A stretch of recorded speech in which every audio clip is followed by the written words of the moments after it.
Bueno, vamos. ¿En qué íbamos? Los clanes.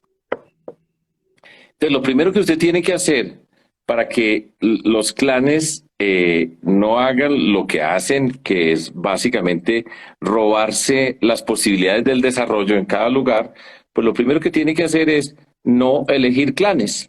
Es muy elemental. Si los elige, ya sabe qué le va a pasar.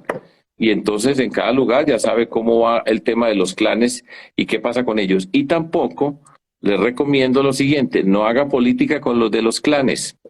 No se apoye con los de los clanes para ganar las elecciones, porque cuando yo he dicho esta frase 1.000.000 de veces, de la forma como se llega al poder, así se gobierna. Y si usted tiene los corruptos al lado suyo para ganar las elecciones, tenga la certeza que después, cuando usted gane las elecciones, esos corruptos no van a ser admiradores ni van a aplaudir, sino que van a cobrar su parte. Entonces, el primer punto es llegue al poder y de la forma como llegue al poder, si usted llega sin deberle nada a nadie, en el sentido de lo que habitualmente se hace en la política en Colombia, pues usted puede gobernar y puede hacer muchas cosas, puede tener muchos recursos en general y no va a ser prisionero de los clanes, pero eso es así y por eso avanzamos en unos lugares y en otros.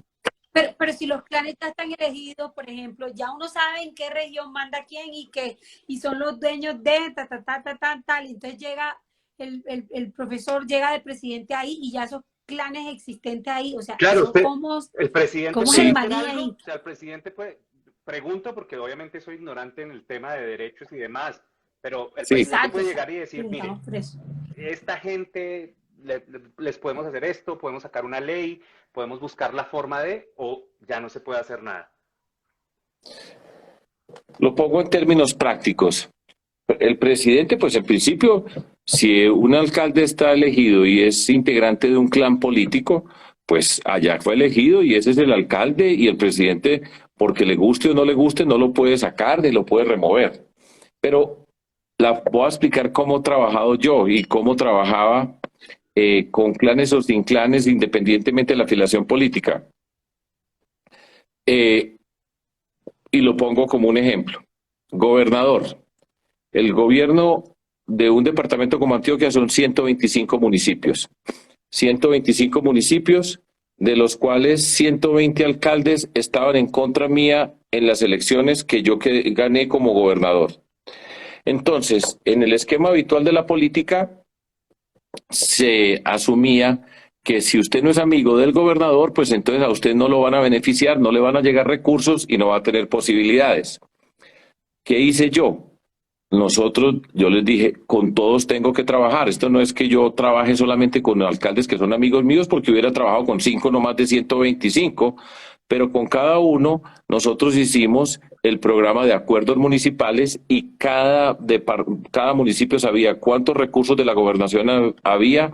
Nos sentábamos a trabajar con los representantes de esos municipios, poníamos las reglas de la formulación de los proyectos, se formulaban los proyectos, todo el mundo los podía consultar, saber exactamente con cada municipio qué se estaba haciendo y a pesar de que no éramos contrincantes políticos, trabajábamos todos con todos y cada uno de ellos, exponíamos otra cancha distinta donde todo lo que hacíamos se veía y garantizábamos que no se perdía un peso. Eso se puede hacer. Eso se llama voluntad política y usted lo puede hacer y no es complicado, no es costoso, es simplemente una decisión política de trabajar y poner, repito, me gusta esta expresión para explicarlo, definimos una cancha donde nos vamos a encontrar, no es la cancha de la mermelada, no es la cancha de los contratos, sino es una cancha donde todos nos pueden ver y ahí se construyen los proyectos y se les hace seguimiento.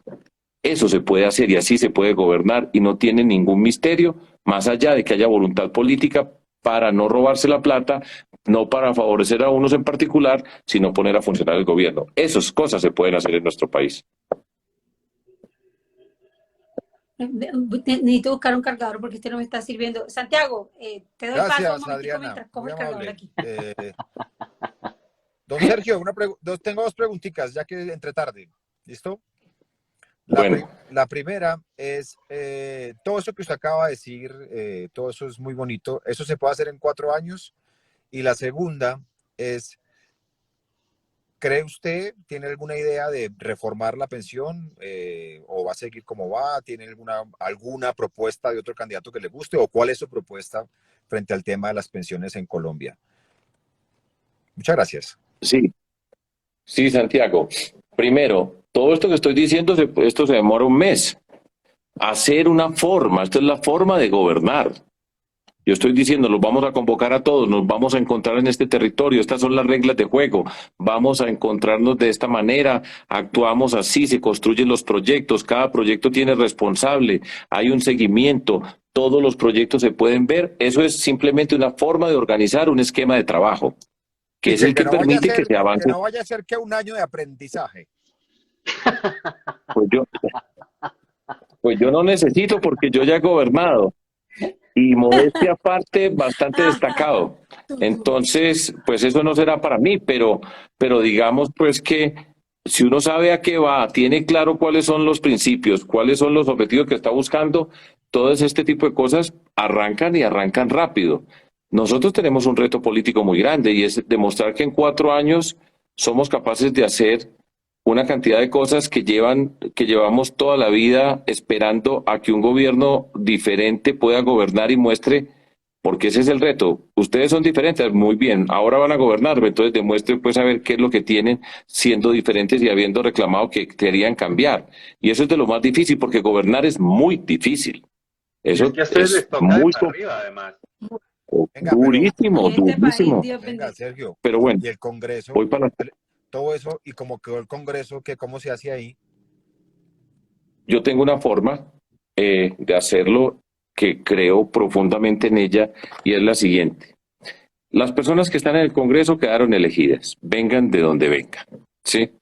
Entonces, lo primero que uno tiene que hacer como gobierno es construir el plan de desarrollo.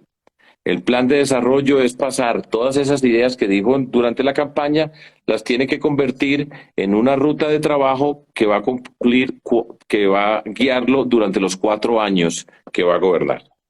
En la construcción del plan de desarrollo, en principio, lo que quede ahí es lo que se va a hacer. Si no está dentro del plan de desarrollo, la posibilidad de que aparezca no es mínima. Entonces, lo primero que yo hago es convocar a todos los congresistas a participar en la construcción del plan de desarrollo. Usted es congresista de Casanare, pues está invitado a participar. ¿Usted qué tiene que aportar? ¿Usted cómo se relaciona con su territorio? ¿Cuáles son los temas en los que usted trabaja? Nosotros tenemos esta visión, fuimos elegidos para esta tarea, este es nuestro proyecto político. ¿Usted quiere participar? ¿Cómo puede participar? ¿Qué tiene para aportar desde la perspectiva de donde usted viene para que lo hagamos en el plan de desarrollo?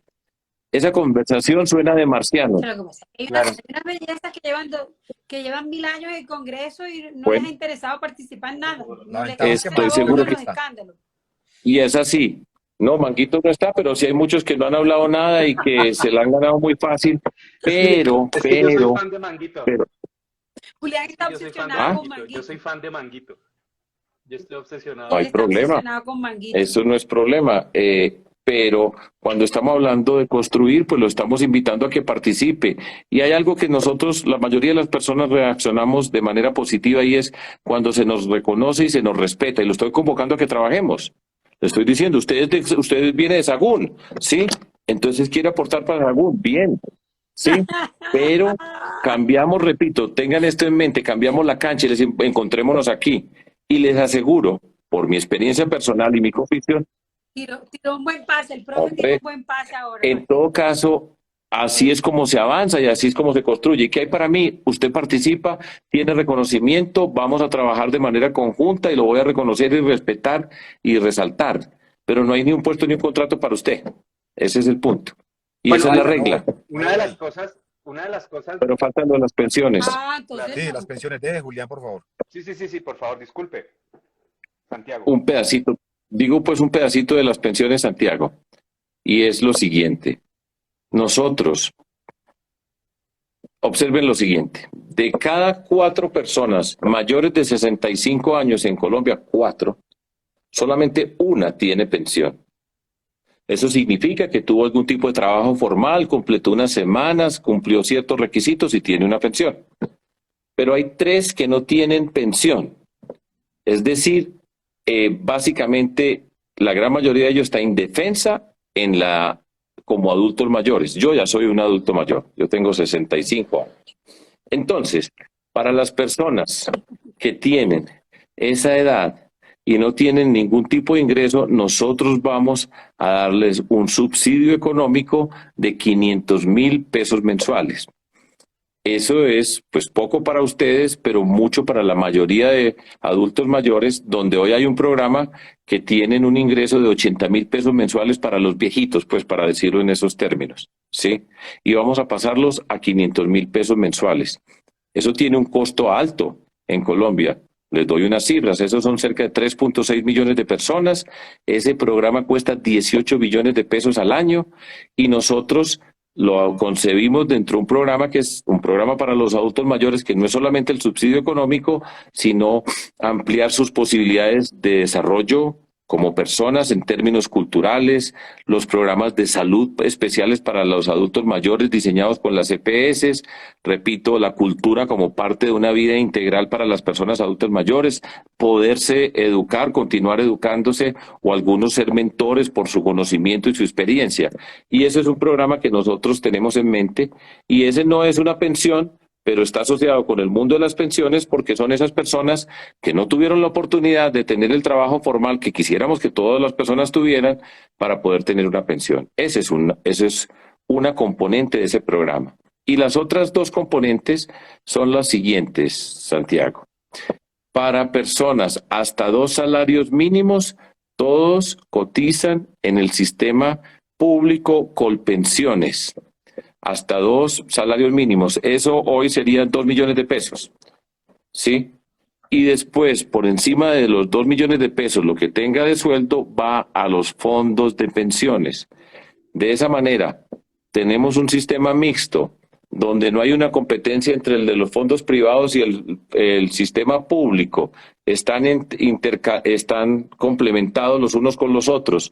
Desaparecen una cantidad de factores que estaban beneficiando a unos muy poquitos que podían pensionarse y que tenían unas pensiones muy altas. Eso va desapareciendo y tenemos un sistema más justo. Eso está estudiado y la pregunta es, hasta 2 millones de pesos, ¿cuántas personas en Colombia clasifican en ese rango? Pongan la atención a esto. Hasta 80% de Colombia gana menos de 2 millones de pesos. Ahí estarían en ese nivel. Eso es a grandes rasgos el sistema pensional que nosotros tenemos en mente. Hay discusiones acerca del sistema pensional, hay que revisar lo que ha venido funcionando dentro de los fondos de pensiones, la forma como se manejan, etcétera, pero a grandes rasgos eso es lo que nosotros tenemos en el tema pensional. Pero la plática de esos 500.000 pesos para las personas de tercera edad, ¿sale de dónde? ¿De Colpensiones? No, hay que vender el No, avión. El avión que le compraron a Ecuador, ahí hay 8 millones de dólares. No alcanza para mucho, pero viene de una reforma tributaria. Nosotros vamos a hacer una reforma tributaria que pensamos recaudar 33 billones de pesos y... ¿Cuánto vale un huevo? No, mentira. Lo mismo que le costó a Santiago hoy. ¿Cuánto le costó a Santiago el huevo que le comió? No, porque vienen de Alemania. Vienen de Alemania. Ah, mire usted. Saque las no, pero es que si Santiago no sabe saque las conclusiones. Pero si el que le pone peso a la vaina, ajá. No, pero venga. Pero Sergio, Entonces, ¿qué íbamos? que la plática, bueno, la reforma tributaria, ¿cierto? La reforma tributaria. Lo voy a decir en términos muy elementales. En Colombia hay muy poquitos que tienen mucho.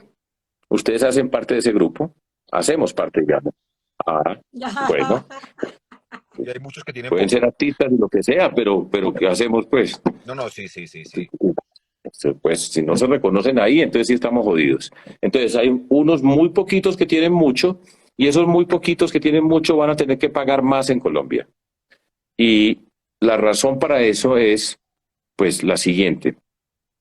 Nosotros tenemos una estructura de recaudo de impuestos, de lo que recoge el país al cobrar impuestos, comparado con los bienes y productos que tiene la sociedad. El número la cifra de lo que se recoge en impuestos en Colombia es muy poquito, 19%. En otros países de América Latina es el 23% y no hablemos de países europeos. En Colombia las personas, repito, más ricas tienen que pagar más impuestos. Y no estoy hablando de la clase media, que no la vamos a tocar para nada, pero las personas más ricas tienen que pagar más impuestos. Y eso es en 3 categorías: impuesto al patrimonio, impuesto de renta y impuesto a los dividendos. Uy, le van a decir Ahí, Castro, le van a decir Castro chavista. Claro, porque ahí, por Uy, ejemplo, le van a decir Castro chavista. No, se por jodió ejemplo, EPA Colombia.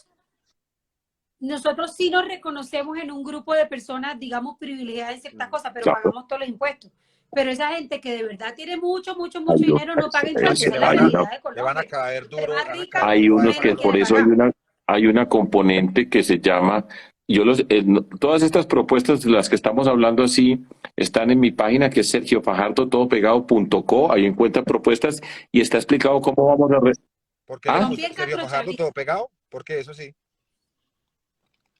Para que puedas seguir la dirección, Santiago. Sergio Fajardo, sin espacio. ¿Cómo se dice Idiota en Santiago. términos? Santiago es un idiota.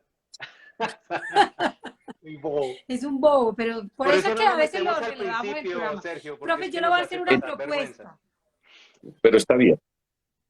Yo le quiero hacer una propuesta. Es que este programa se nutre de la ciudadanía. Yo veo o un sea, montón de gente corazones segmento. saltando por Entonces, ahí, un número 100.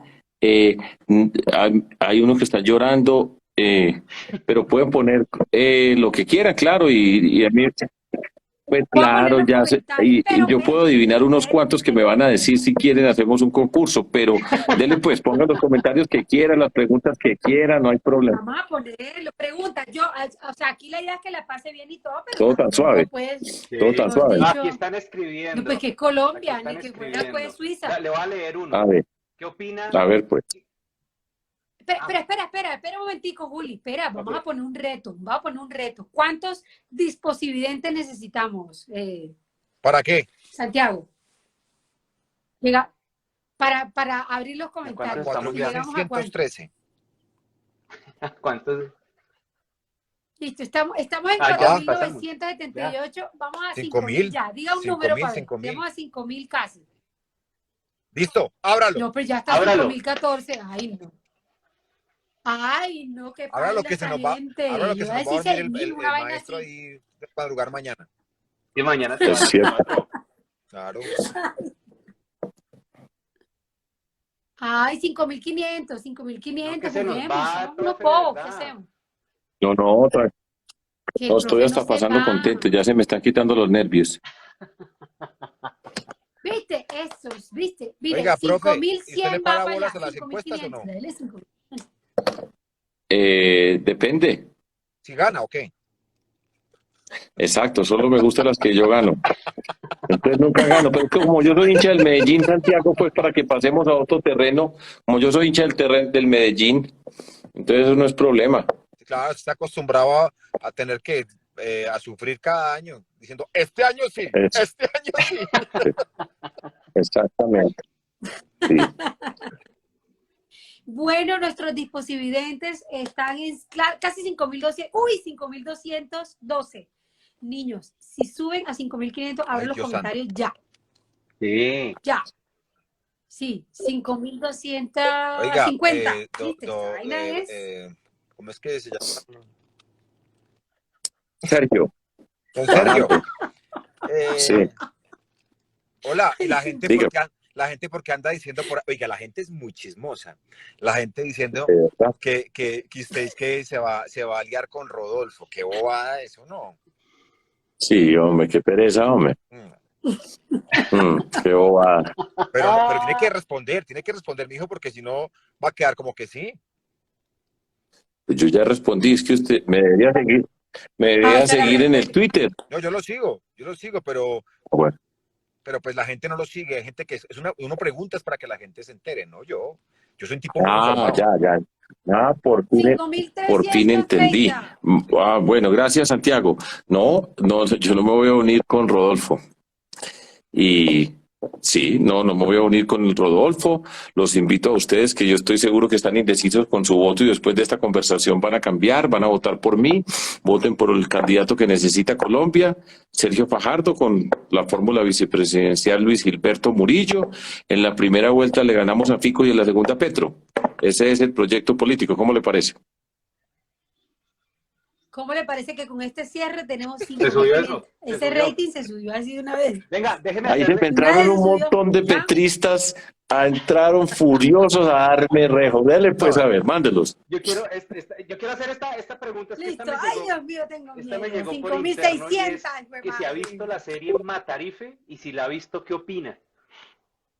No le he visto. He oído comentarios, pero no puedo opinar sobre una serie que no he visto. Ok. Y el man es Germán. Pero he leído acerca de lo que pasa y lo que dice. Sí, he leído pero yo no lo he visto. Ok, listo. Hágale Aquí pues, se fue hágale la primera. pues, Adriana. Adriana, abra eso. Bueno, no sé, ustedes están viendo los comentarios. Un saludo muy especial de parte de Temblores, que dice que los espera el lunes para hablar de reforma policial. Entonces, es un saludo. Muy un saludo. Bueno, escojan la pregunta, pelado. Aquí está. Listo. Ahora sí Y se todos puede estos saber. corazones que se ven ahí, ¿qué es? El mestizo Petro y la negra Francia a la presidencia de Colombia en primera vuelta, corazones. ¿Eso es de ustedes, por publicidad política pagada o es que lo puso alguien ahí? No, lo puso alguien ahí. Nosotros No, que nosotros, no, que No, yo estoy nosotros no viendo aquí, ponemos pues. nada. en eso. No, eso es la gente que escribe. Entonces, No tengo ni idea de qué ¿Pero está por qué se hablando. queda ese mensaje ahí parqueado? no, a mí no, es que No, a mí yo ni no lo he siquiera. parado. Pero Aquí, de aquí, pronto es una aquí ya señal. empezaron a llegar. Bueno, dele pues. Haga el dedito sobre la pantalla y suba los comentarios para que se muevan. Aquí, Qué bien, esta está chévere. Vea, la de la policía. Ya. Piensa que se necesita una reforma policial y qué piensa del SMAT. Sí pienso que se necesita una reforma policial. Nosotros proponemos sacar la policía del Ministerio de Defensa, construir o crear el Ministerio de la Seguridad Ciudadana y la Convivencia y la policía allí. Y el SMAT, nosotros tenemos que reformarlo. Yo he sido gobernante y una fuerza como el SMAT se necesita aquí y en cualquier lugar, pero tiene que ser una fuerza con una educación especial, con unas personas, con unos perfiles muy particulares, por lo que significa una fuerza que entra a situaciones de choque, que tiene que tener unas capacidades particulares, una formación, un perfil psicológico especial y una formación para que bajo la presión que actúan, entran a actuar en temas de presión, entiendan lo que sean capaces de discernir el respeto de los derechos humanos, las decisiones que están tomando en instantes. Tiene que ser una gente muy preparada, pero se necesita un SMAT reformado. O sea, sí mantiene el SMAT. No se acaba, se reforma, se tiene que reformar. El SMAT se necesita. Aquí en Alemania se necesita el SMAT, pero repito, se tiene que reformar, pues ya aprendimos bastantes lecciones de lo que fue la actuación de la policía, lo que significó y pues los daños que hizo, lo que ocurrió con el funcionamiento del SMAT, y se tiene que transformar. Bueno. Siguiente pregunta. La siguiente pregunta que tengo yo aquí, que preguntan desde California, desde Suriname, nos preguntan, don Sergio, ¿usted cree que el TLC o los TLC le han hecho un favor al país o lo han perjudicado?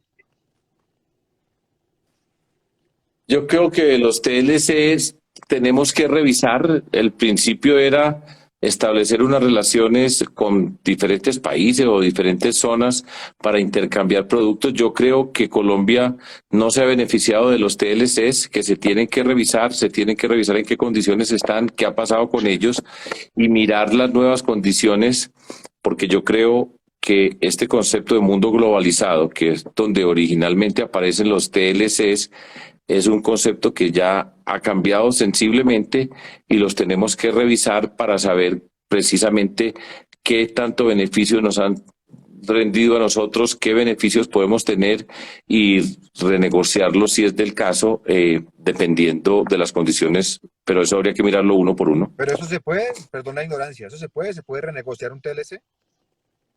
Se puede proponer, claro, ese es un acuerdo entre dos países. Proponerlo, sí, pero Y vaya que Estados Unidos le diga que sí. Sí, claro. Ya es eso. pues depende de la... En Estados Unidos, por ejemplo, le dijo a México y a Canadá que renegociaran el Tratado de Libre Comercio que tenían ellos en la zona norte y lo renegociaron. Entonces, pues todo eso es cuestión de discusión política y pública y pues hay cláusulas y se pueden revisar y yo creo que se pueden renegociar. Ahora, pues hay que sentarse y hay que plantear las razones y discutirlas y presentar los argumentos, pero eso se puede, claro que sí, Santiago. ¿Y usted Aquí hay habla una inglés? pregunta chévere. Le dicen, Pero hay A ver, una pues. pregunta obligada. Aquí hay una pregunta obligada. Ya me voy a mandar al agua porque ya que. ¿Cuál? Sí. Y hablando de agua, yo quiero que usted me eche ese cuento porque yo no me lo sé. Por favor, ¿cuál es el cuento de las ballenas, por Dios? O sea, ¿qué es lo que pasó con las ballenas? ¿Qué fue lo que pasó? Explíqueme esa vaina aquí, porque es que la gente Claro. pregunta eso. ¿Qué es eso? ¿Se arrepiente de haber dicho esa frase? ¿No se arrepiente? ¿Era lo correcto? ¿No era lo correcto? ¿Qué pasó? Después de 4 años de reflexión, Muy bien. hablemos. Entonces, vamos a hablar de ballenas. Y vamos a devolvernos 4 años atrás. ¿Sí? Y en esa elección del año 2018, ¿sí? Ustedes seguramente recuerdan que el suscrito candidato presidencial en ese momento de una coalición que se llamó la Coalición Colombia, con Claudia López y Jorge Robledo, sectores del Partido Verde y del Polo Democrático en su momento, y conmigo como candidato presidencial, participamos y yo quedé de tercero. Quedé a 250.000 votos del candidato Gustavo Petro. ¿Sí? Si ustedes recuerdan, era un contexto también bastante similar al de ahora en el sentido de una polarización. Esto ya se acabó, son estos dos, Duque Uribe contra Petro, y aquí no hay más. Y por muy poquito, por 250.000 votos, este profesor, sí, presidente profesor, quedó de tercero. Yo no dije nada, dije pues así fue, perdimos. Uno pues tiene que aprender a perder, estamos en una competencia, no pasa nada. Y después de eso, yo escribí una nota de puño y letra y dije, yo en la segunda vuelta voto en blanco. Y expliqué por qué. ¿Por qué votaba en blanco? Porque no votaba ni por Duque ni por Petro. Y lo hice y lo escribí. Y después de que escribí eso, en la coalición los que estábamos, por ejemplo, Claudia López votó por Petro, Antanas Mocus votó por Petro, Jorge Robledo votó en blanco, personas que están hoy en la coalición como los hermanos Galán votaron en blanco, Humberto de la Calle votó en blanco, etcétera. Un montón de personas votaron en blanco, yo voté en blanco y dije, y las personas pues cada quien tome su decisión con respecto a los dos candidatos que tienen enfrente y decidan ustedes por quién votan. Entonces yo voté en blanco y dije, aquí terminé mi campaña. O sea, una campaña es un tema muy exigente en todo sentido. Después de terminar de tomar esa decisión de organizar la campaña, me fui a descansar 3 días a Nuquí, en el Pacífico colombiano, en el Chocó. Y dije, en el Twitter, lo escribí yo personalmente, y dije, voy a descansar y voy a ver ballenas. En Nuquí es un lugar donde hay ballenas. Y me fui a descansar 3 días y a los 3 días volví. Y esa expresión de que me fui a ver ballenas se convirtió en una expresión que me señalaba a mí y señalaba la indisposición de algunas personas, y eso lo entendí yo después, que decían que se sentían defraudadas por mí porque pensaban que yo, después de haber pasado la primera vuelta, debía seguir jugando un papel político de discusión alrededor de el papel que yo había tenido y personas que me habían seguido a mí y que yo las había dejado tiradas. Esa fue la connotación de ver ballenas se convirtió en esa expresión. yo no hice nada raro. Yo escribí, expliqué por qué había votado en blanco. Con todo el derecho me fui a descansar 3 días, no me fui a ninguna parte distinta a Nuquí. Y yo pensaba que estaba actuando correctamente, que no estaba haciendo nada extraordinario, pero entendí después, y eso lo pude entender, que para algunas personas significaba, esperaban que yo tuviera otro papel y que hubiera tomado otra actitud durante esas elecciones. En ese sentido, yo entendí entonces que causó un malestar y personas se alejaron de mí porque consideraron que yo les había dado la espalda. En términos políticos, entonces, desde ese momento hasta el día de hoy me han dicho de las ballenas y vayas a ver ballenas y se va a ir ballenas y todo ese tipo de cosas. Entiendo la reflexión y eso fue lo que pasó. Pero al mismo tiempo, para que complementemos esto, el haber votado en blanco ha significado para mí durante 4 años una cantidad de ataques muy grandes, donde entonces me han dicho, no, eso es no tomar posición, votar en blanco es ser un tibio, no toma posiciones, me han acusado de uribista enclosetado, porque entonces lo que quería yo era que ganara Duque. Esto es un mundo del mundo petrista y personas afiliadas con el mismo candidato Petro, atacándome incesantemente porque yo voté en blanco y porque me fui a ver ballenas. Yo creo que no hay improperio o adjetivo destructivo que no me hayan aplicado en 4 años. Yo básicamente no he respondido una palabra. Y esa fue mi actuación, y esa fue la actuación, y yo respondo por mi actuación, y esa fue la manera como yo actué. Entonces, repito, pero para que ustedes se fijen cómo son las cosas. Y yo sé muy bien, ustedes saben muy bien con quiénes estamos hablando acá en esta conversación. En el 2010, los candidatos presidenciales para la segunda vuelta eran Antanas Mockus y Juan Manuel Santos. Yo era el candidato a la vicepresidencia de Antanas Mockus. En ese momento surgió, no sé ustedes qué posición tenían o no, la llamada ola verde. Gustavo Petro fue candidato también en esa elección presidencial y él votó en blanco, ¿sí? Y esgrimió un argumento diciendo que votar blanco era una posición política legítima y yo estoy totalmente de acuerdo. Pero cuando yo voté en blanco me convertí en el tibio, me convertí en el uribista, me convertí en esa persona que tantos han vilipendiado, insultado, maltratado, agredido por el hecho de haber votado en blanco y no estar de acuerdo con una persona. Y vamos a la primera pregunta de lo de la educación y la forma como nos comportamos quienes lideramos. Entonces, hay un criterio para unos, un criterio para otros, pero esa fue la razón. Entonces, por eso fueron lo de las ballenas. Ya, como digo, reconozco que hubo unas personas que sintieron una desafección y que hubieran esperado algo más y se alejaron de mí. Tibio porque yo voté en blanco, entonces no tomo posiciones, etcétera. Y me he ganado todo tipo de improperios, pero aquí está el profesor con ustedes conversando. Pero, profe, ¿vio ballenas? Sí. ¿Sí pudo? Una, porque en esa época no hay tantas. Yo pensé que por esa época estaban ahí cerquita y solamente vi una por allá a lo lejos, Santiago, pero de todas maneras allá siguen estando. Eso sí. Y algún día puedo volver. Venga, O sea, eso quiere decir que volvería a hacer las No, cosas yo no he igual. dicho eso, Adriana. No sé por qué concluyes tú eso. ¿Cuál es la línea de razonamiento que te... Ay, porque dijo que estaba en todo su derecho y lo defendía, No. por eso pensé que 4 Lo años que estoy después. diciendo, por supuesto que está en todo mi derecho y estoy en todo mi derecho como estás tú para ir a donde tú quieras ir, porque somos un país libre y cada quien puede escoger a dónde va. No de ir a ver ballenas, sino de tomar la decisión que tomó, digamos, de votar. Volvería a votar en blanco. Yo tengo la libertad para decir cómo voto en el momento que yo quiera. Y eso la tienes tú, y la tiene Julián, y la tiene Santiago, y todas las personas que están participando en esta reunión. Así Usted es. escoge como quiera. Y de mi parte nunca será maltratada porque vote en blanco o vote por una persona que es distinta a mí o que no esté de acuerdo conmigo. Y yo creo que esa es una norma mínima del respeto a la política que aquí no se cumple y que, para mí, como persona, Es que hay una pregunta aquí de Lina Arango, y ella pregunta, ¿volvería a hacer las cosas igual entonces? por eso, yo te contesto, cada situación es diferente, ¿sí? Y yo ya hice una reflexión acerca de lo que significó el voto en blanco y por qué para unas personas eso significó algo. Y yo sobre eso he pensado.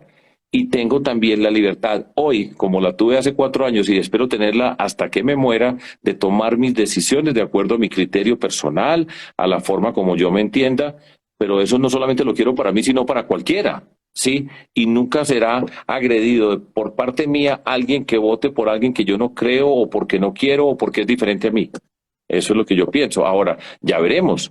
En esta elección voy a votar por mí y el reto, como se los dije en términos políticos, es le vamos a ganar a Fico en la primera y en la segunda a Petro. Ese es el reto político. Y para eso estamos en una competencia y bien, o sea, ¿qué problema hay con eso? No, bien, muy bien, muy bien. Don Sergio, le quería hacer una pregunta. Hace muchos años éramos los colombianos que teníamos que ir a Venezuela, ¿no? A conseguir trabajo, a conseguir sustento. Hoy estamos viviendo una historia, digamos, diferente. En su proyecto de gobierno, ¿hay algo pensado para la migración venezolana? Claro que sí. Yo estoy de acuerdo con el permiso especial que tienen la población venezolana en Colombia para venir. Ahora, yo pienso varias cosas.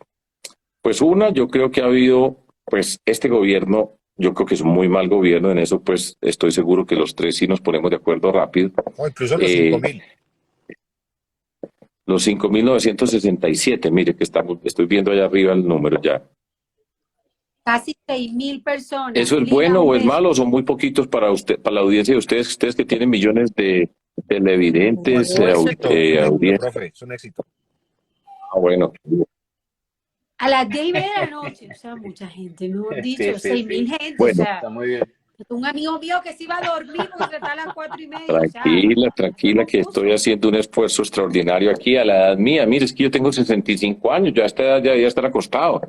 Pero estoy haciendo, pues, estoy quiere así. gobernar Colombia, semejante bololón Eh, este país.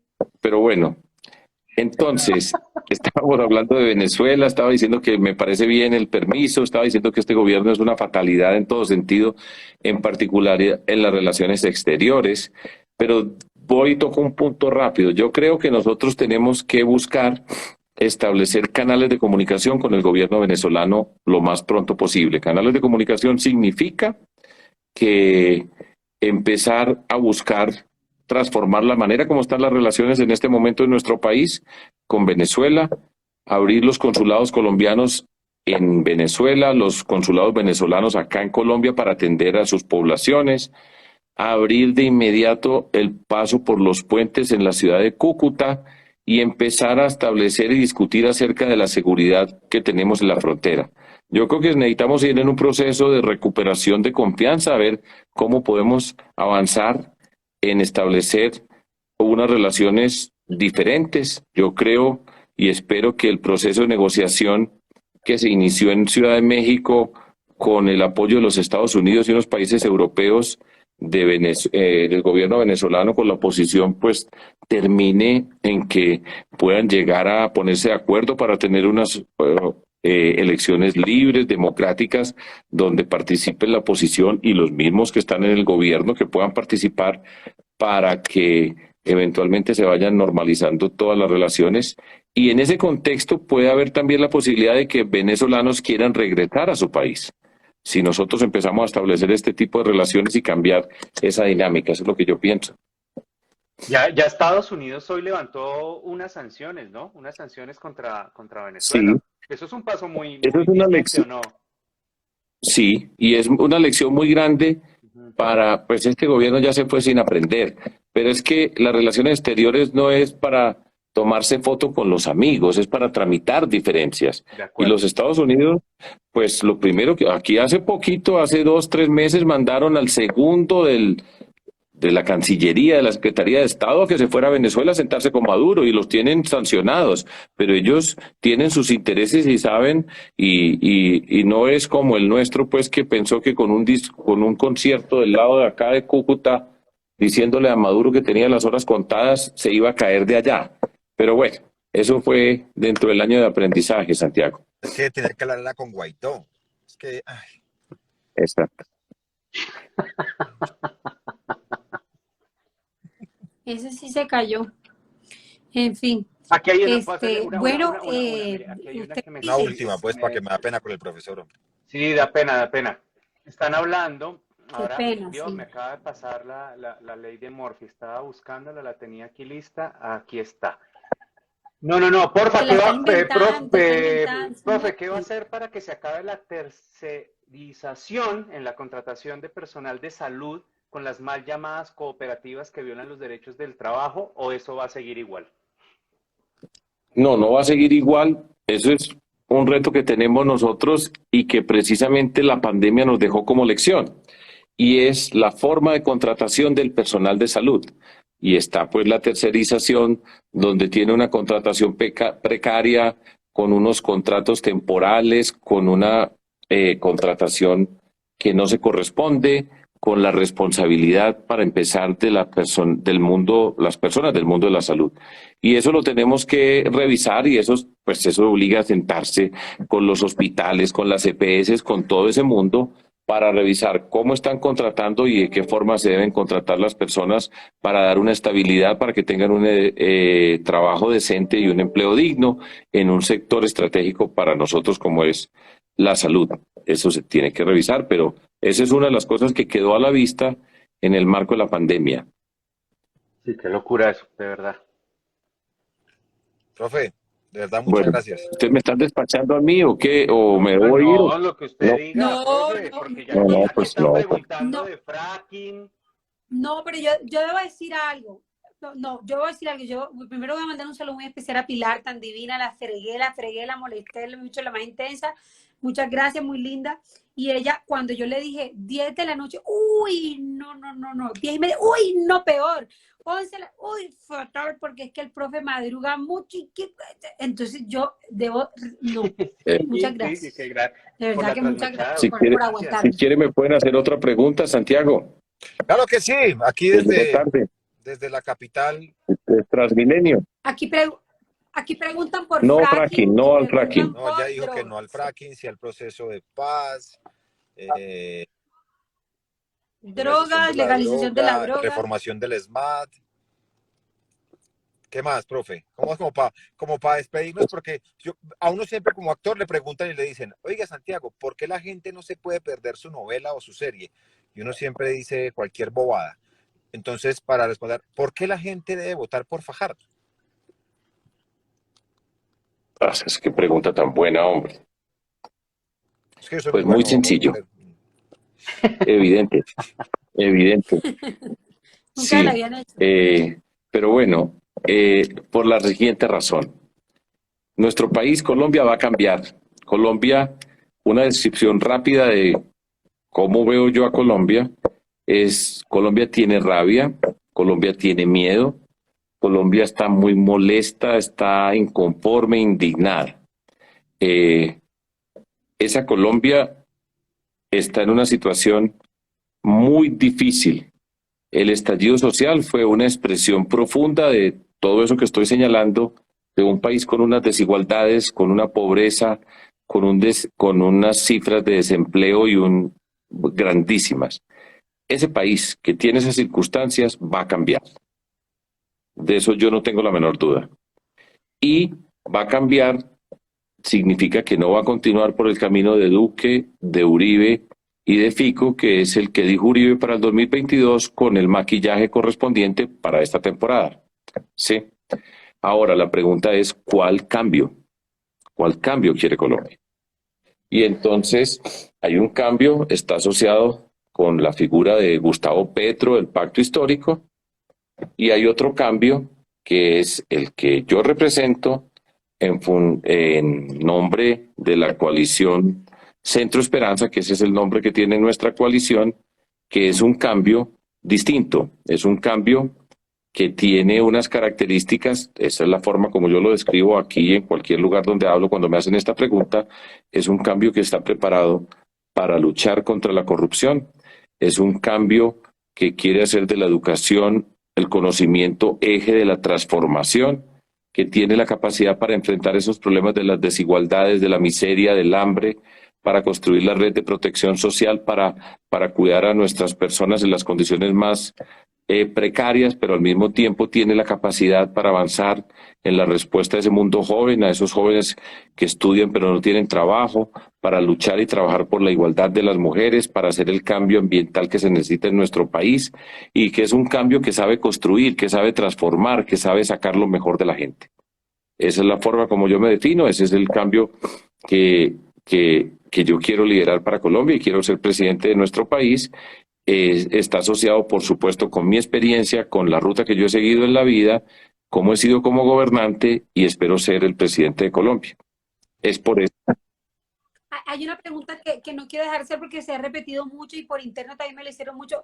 El ICETEX, ¿qué va a pasar con el Pues lo ICETEX? tenemos que reformar, de que pase de ser un banco en el sentido del esquema financiero a un proyecto social del Estado colombiano, con expresiones tan elemental como esta: el que no trabaja, pues no paga, que es parte de lo que ha ocurrido, porque como cuando se trata del ICETEX, como repito, como un banco comercial, donde es una relación con un cliente que tiene unas reglas, que tiene unos intereses, pues eso lleva a lo que ha llevado en Colombia, porque la capacidad de pagar pues es contingente a la capacidad de trabajar y el tipo de trabajo que se consiga.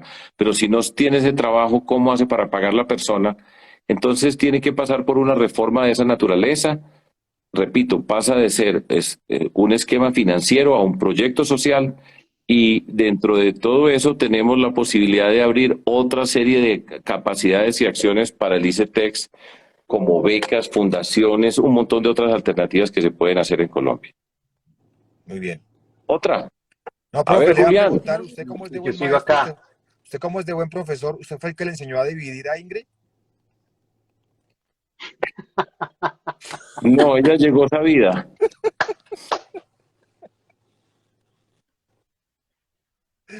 Francia la más educada. No, mentira. Pues no Oiga, sé profe, ¿cuál Francia estamos hablando? ¿De cuál Francia estamos hablando? Del Ah, país, ok, yo estoy hablando del listo. país, No, porque, del país. pues, De la Francia arriba. ok. oiga, ¿ustedes sabían que hoy, Pues no hoy fue de Francia que llegó llegó, no. una reestructuración del Ministerio de Cultura y sacaron al teatro y al circo de la reestructuración? ¿Qué lógica podría tener eso? Pues yo no tengo ni idea, no conozco la reestructuración, Yo tampoco. pero les recomiendo que hablen con Santiago. ¿Con Santiago cuánto hace que se fue a vivir a Bogotá? Yo llevo aquí ya 22 años. Muy bien. De pensionó de Muy país bien. allá. No, le quería para que le contara a Adriana Lucía y a Julián y a los 5.500 que nos están viendo en este momento, que les contara qué pasó con la alcaldía mía y la de Alonso Salazar cuando nosotros gobernamos allá en Medellín, y qué pasó con la cultura, para que les contara los detalles de todo lo que, pero como no vivió en esa época, entonces no sabe realmente qué fue lo que pasó. Pero bueno, fue una gran apuesta por la cultura la que nosotros hicimos, en términos económicos, en términos de lo que hicimos por la ciudad, y hablo también por el departamento, en la apuesta por la cultura. Y revisen muy bien ese programa y van a ver que el que yo estoy presentando es buenísimo, y lo que hicimos fue extraordinario. Nosotros hicimos la fiesta del libro en la ciudad de Medellín, que pasó de ser feria, lo hicimos en el Jardín Botánico, articulado con el Parque Explora, que lo hicimos cuando yo fui alcalde, en ese pasaje, Altavoz Antioquia, las salas abiertas, el fondo editorial, las convocatorias, 1.000.000 de cosas hicimos nosotros por el mundo de la cultura.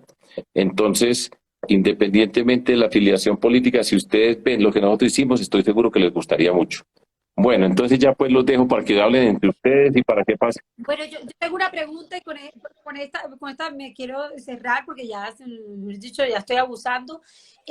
Hay un tema que en estos días pues se habla mucho en redes sociales, y es todo lo que ha pasado con los empresarios y empresas invitando a la gente a votar o no votar por. Entonces, ¿qué opina de eso? Pues es una aberración, pues no hay derecho. Ahora, pues a mí me parecen unos desvergonzados. Pues ¿cómo así que sale a decir que si en mi empresa no vota por el que yo digo, lo he hecho? Pues Como eso el habla de esa esclavismo. persona. No, pues es que el esclavismo es poquito. Pues. Pero los gremios también, hemos visto cartas de empresas que han mandado, o sea, En general hemos visto Pues eso es una mucho, ¿no? vergüenza. Pues, ¿qué más se le puede decir? Pues es un bárbaro. Y yo pensaría muy bien, primero, si esa persona dice por quién votar y dice el nombre de por quién deben votar las personas, no vote por ese que están señalando, porque si eso es el que le están recomendando, imagine cómo será.